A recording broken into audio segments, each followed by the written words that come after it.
Bismillahirrahmanirrahim. Pada kali ini saya mencoba membahas seputar laki-laki di dalam sejarah keislaman yang menjadi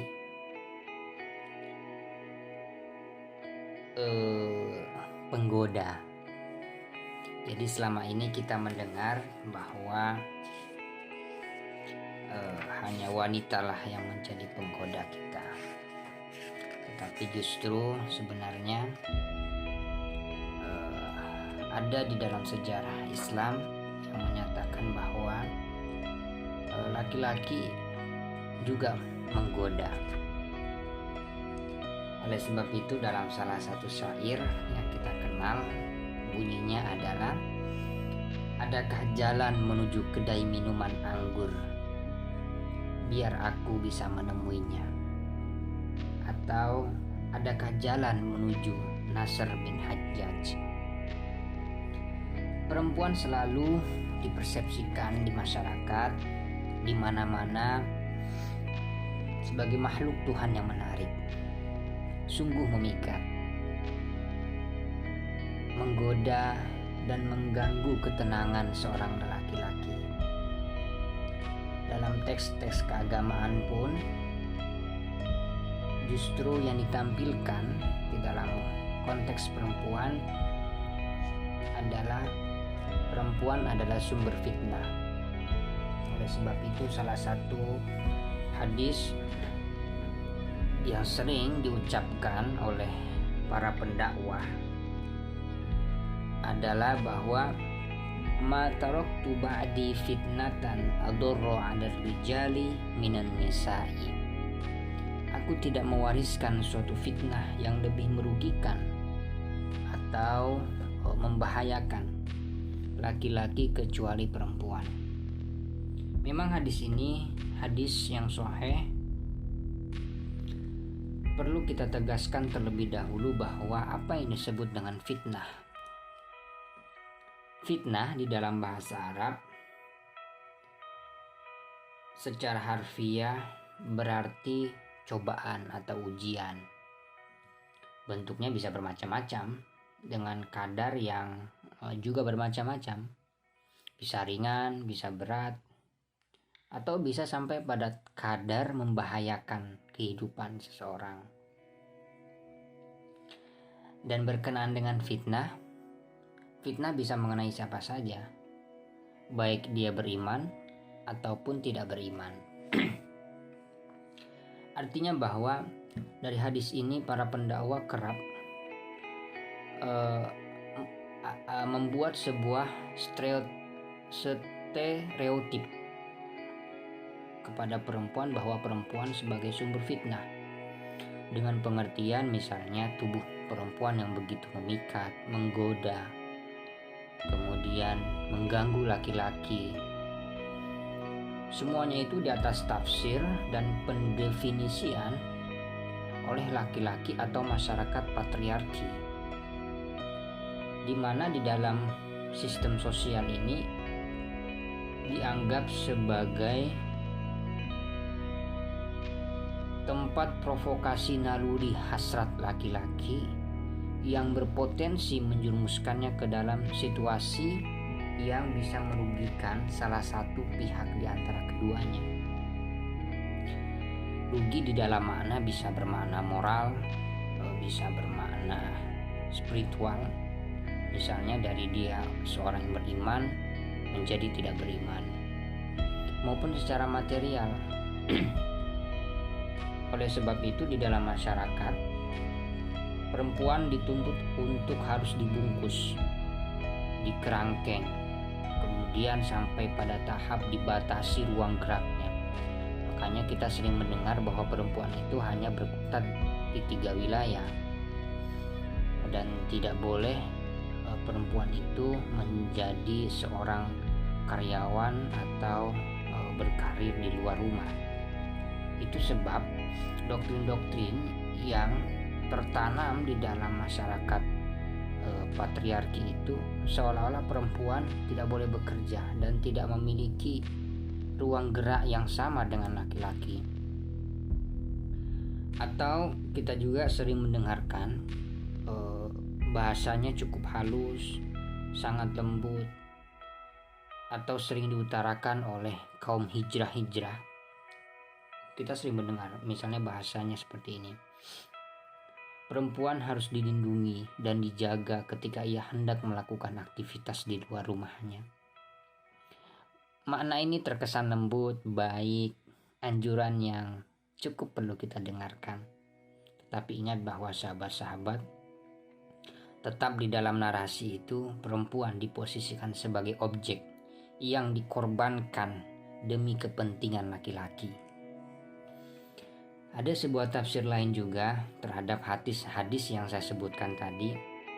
Mungkin lebih adil jika kita menempatkan bahwa hadis tersebut justru ingin menggugah kesadaran kaum laki-laki agar berhati-hati dan menjaga dirinya dengan menundukkan pandangan atau menundukkan kedua matanya ketika melihat perempuan. Menundukkan itu di dalam agama Islam diartikan dengan mengendalikan matanya agar tidak liar di dalam melihat perempuan. Kalau menjaga diri itu selalu ditafsirkan di dalam agama menghormati martabat diri dengan tidak mengganggu atau melecehkan seseorang. Oleh sebab itu di dalam Al-Quran kita mengenal salah satu ayat, yaitu ayat ke-33 dari surat An-Nur, di mana jika laki-laki bisa melakukan demikian, sesungguhnya perempuan bisa bergerak di mana saja sebagaimana laki-laki sepanjang menjaga kehormatan masing-masing. Tapi pertanyaannya adalah, apakah memang betul perempuan sebagai sumber fitnah sebagaimana yang sering kita dengarkan? Bahkan kita juga sering mendengarkan di mana banyak kisah perempuan tertarik secara seksual kepada laki-laki. Bahkan di dalam Al-Quran ada sebuah cerita tentang Siti Zulaikha, seorang istri pejabat tinggi di kerajaan Mesir saat itu. Hatinya tergoda kepada Nabi Yusuf alaihissalam yang pada kemudian hari menjadi nabi yang kita kenal. Kemudian disebutkan juga bahkan menjadi salah satu surat di dalam Al-Quran, di mana di situ digambarkan laki-laki dengan postur tubuh indah dan wajah yang amat tampan itu begitu mengusik dan menggelitik libido Siti Zulaikha. Diceritakan pula di dalam kisah-kisah bahwa gairah perempuan ini untuk berasik masuk dengan Yusuf, putra dari seorang Nabi Yakub alaihissalam. Al-Quran menginformasikan kondisi yang saya sebutkan di atas dengan cukup jelas, yang berbunyi a'udzubillahi minasyaitonirrajim wa rawadathu allati huwa fi baitiha an nafsihi wa ghallaqatil abwaba wa qalat haytalak qala ma'adallah innahu rabbi ahsana mathwaya innahu la yuflihul zalimun. Dan wanita Zulaikha yang Yusuf tinggal di dalam rumahnya menggoda Yusuf untuk menundukkan dirinya, dan dia menutup pintu-pintu seraya berkata, marilah ke sini. Kemudian Yusuf berkata, aku berlindung kepada Allah, sungguh Tuanku telah memperlakukan aku dengan baik. Banyak ayat-ayat lanjutan yang menceritakan tentang khususnya di dalam ayat ini justru laki-laki yang menjadi penggoda perempuan. Jadi tidak hanya Zulaikha, perempuan-perempuan yang diundang ke rumahnya juga terpesona melihat tubuh dan ketampanan Nabi Yusuf itu. Oleh sebab itu ada juga salah satu syair yang familiar di kalangan santri yang berbunyi tatawala hadzal lailu waswadda janibuhu wa tala alayya an la khalila ulaibu fa wallahi laula khasyatallahi wal haya laharaka min hadas sariri jawanibu. Oh, malam ini begitu panjang dan berselimut hitam. Betapa lama aku kesepian tanpa kemesraan bersama sang kekasih. Demi Tuhan, andai saja aku takut pada ilahi Robbi dan punya rasa malu, ranjang ini pasti akan bergerak-gerak. Nizomi, penyair besar dari Persia, dengan sangat jenius bercerita tentang cinta Laila binti Mahdi yang penuh gelora kepada kekasihnya Qais bin Mulawwah, sebagaimana Qais kepada Laila. Kisah cinta keduanya tadi itu yang amat indah itu telah menyejarah dan menginspirasi kaum laki-laki maupun perempuan. Cinta Qais yang kemudian populer disebut sebagai Majnun, si gila, menjadi sebuah simbol di kalangan para sufi untuk bagaimana menggambarkan cinta manusia yang murni kepada Tuhannya. Ta'asyaqat Laila wa hiya ghirrun saghiratun wa lam yabdu lil atrabi min thad'iha hajmun. Laila begitu merinduinya padahal dirinya masih begitu belia ketika buah dadanya belum lagi tampak menonjol.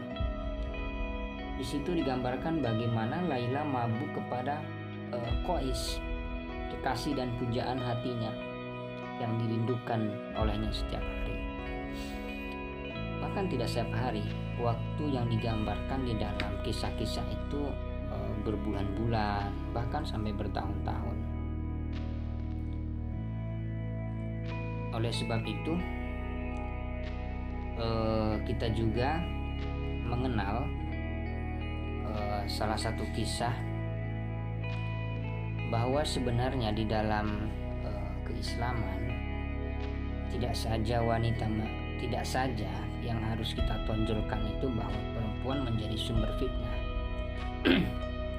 Dari beberapa penggalan kisah tadi kita bisa mengambil kesimpulan bahwa laki-laki juga bisa menjadi penggoda yang meruntuhkan kewibawaan dan kesalehan seorang perempuan ketika melihat dirinya. Bisa saja jadi karena ketampanan dari laki-laki itu, kemudian bisa dari hal-hal yang membuat wanita terpesona. Maka oleh sebab itu, jika kita mau adil, maka tidak saja misalnya perempuan dianggap sebagai sumber kerasahan sosial sebagaimana makna fitnah yang di dalam hadis tadi, tetapi juga laki-laki menjadi sumber keresahan sosial. Oleh sebab itu, sebuah kisah klasik bernuansa Arab memperlihatkan bagaimana perempuan-perempuan Arab rindu berat dan mengejar-ngejar seorang lelaki yang tampan. Bahkan di dalam zamannya sahabat Umar bin Khattab itu ada seorang khalifah yang terkenal adil setelah sepeninggalnya Nabi besar Muhammad SAW.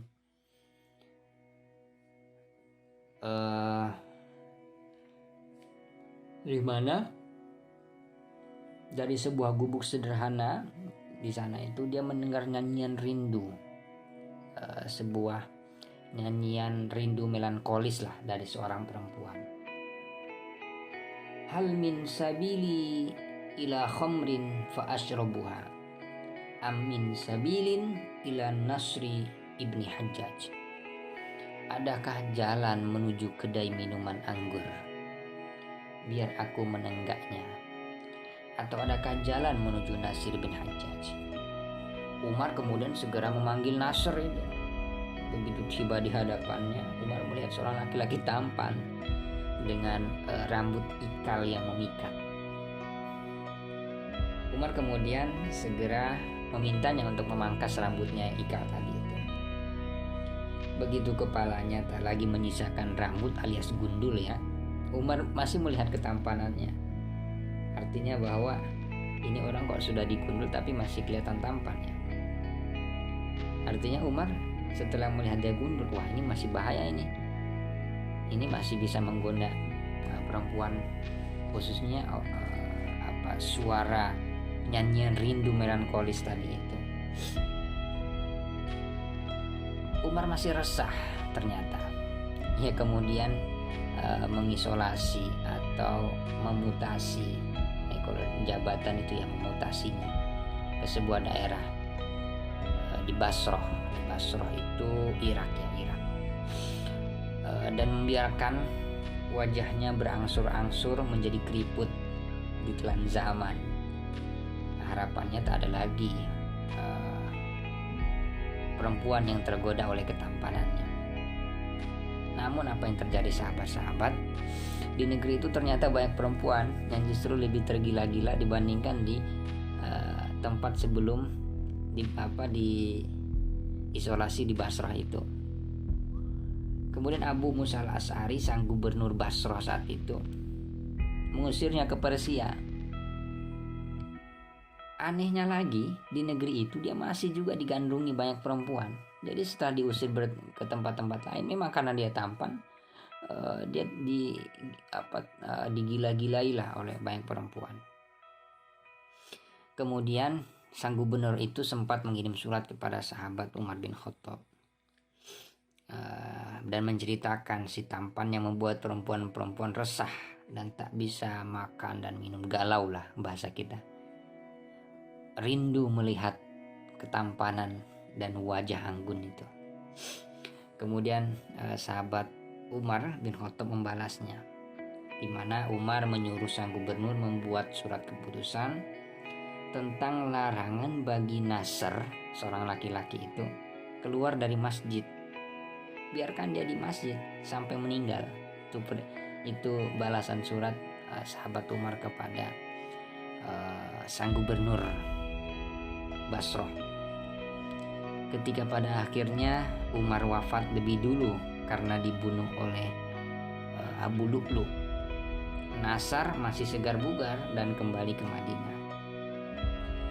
Dari kisah ini teman-teman, bahwa jangan pernah, sekalipun ada di dalam hadis bahwa perempuan menjadi sumber fitnah, tapi tak elok di mana kondisi kita perempuan dan laki-laki sama memiliki kesempatan, memiliki kualitas dan kuantitas yang sama. Laki-laki bisa bekerja, perempuan bisa bekerja. Laki-laki bisa berkarir, perempuan bisa berkarir. Bahwa teks-teks hadis yang menerangkan bahwa derajat perempuan berada di bawah laki-laki, tidak seharusnya membuat kita kemudian menjadikan perempuan harus tunduk dan sepenuhnya berada di bawah pungkungan laki-laki. Karena di era sekarang ini, apa yang bisa dilakukan laki-laki bisa pula dilakukan oleh perempuan. Tetapi ingat bahwa ba'duhum li ba'd, perempuan dan laki-laki diberikan kelebihan. Ada yang di atas, ada yang di bawah. Jadi bisa jadi laki-laki lebih tinggi keilmuannya, bisa juga perempuan lebih tinggi keilmuannya dibandingkan laki-laki. Yang terpenting adalah bagaimana saling menghormati, saling pengertian, menunjukkan kedewasaan di dalam bersikap, bertindak, dan bersosial. Dengan begitu bahwa hakikatnya tak ada lagi ucapan-ucapan bahwa perempuan sebagai sumber fitnah. Bisa jadi juga laki-laki menjadi sumber fitnah, sebagaimana yang saya sebutkan kisah-kisah klasik tadi. Artinya bahwa marilah kita saling pengertian. Bahkan salah satu ayat yang sering saya tafsirkan, Ar-rijalu qawwamun 'alan nisa, itu bukan di dalam konteks bahwa laki-laki harus menjadi pemimpin bagi seorang perempuan. Tidak. Saya selalu menafsirkan bahwa ayat itu menunjukkan pengertian bahwa laki-laki harus bertanggung jawab terhadap perempuan. Jadi ar-rijalu qawwamuna 'alan nisa itu bagaimana laki-laki menjadi tanggung jawab. Misalnya ketika dia di rumah tangga, suami menjadi tanggung jawab sepenuhnya terhadap apa-apa yang terjadi nantinya terhadap istrinya, terhadap anaknya. Tetapi untuk aspek-aspek material, keduanya baik perempuan maupun laki-laki bisa saling mengisi. Sekian dari saya, semoga bisa mencerahkan kepada pihak-pihak yang selalu masih menjadikan perempuan di bawah laki-laki. Kita harus menunjukkan dan menempatkan teks-teks secara proporsional. Sekian, wassalamualaikum warahmatullahi wabarakatuh.